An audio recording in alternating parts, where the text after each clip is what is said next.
তো আজকের ব্লগটা শুরু করছিলাম সকালবেলা। এদিকে মেলা বসবে, এদিকে মেলা তো এখানে বসবে, শুনতেই পারছো মেলা বসবে। তো ব্লগটা প্রথম থেকে শুরু করি। সকালবেলা কোথায় যাব সেটার কোনো উদ্দেশ্য নেই, সেই জন্য আমরা যেখানে ইচ্ছা তিনজন মিলে ঘুরে বেড়াচ্ছি। একবার ওখানে যাই, একবার এখানে যাই, যেখানে মন চায় সেখানে ঘুরে বেড়াচ্ছি। তো এখান থেকে আমাদের হঠাৎ করে মনে পড়লো যে আমাদের মাঠে তো মেলা বসবে, তো ওটারই কিছু একটা ভিডিও বানিয়ে দেখানো যাক।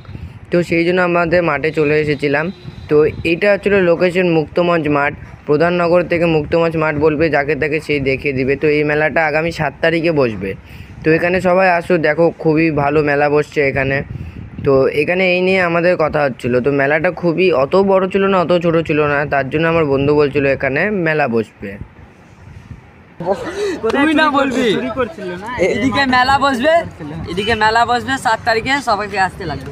তো এখান থেকে তো ওর কথা সবই শুনতে পারলা সবাই। তো এখানে মেলাটা বসবে, সবাই আসো একবার দেখে যাও, ঘুরে যাও, যেহেতু মেলা বসছে। তো ব্লগটা এখানে শেষ করলাম গাইস। লাইক কমেন্ট সাবস্ক্রাইব করো।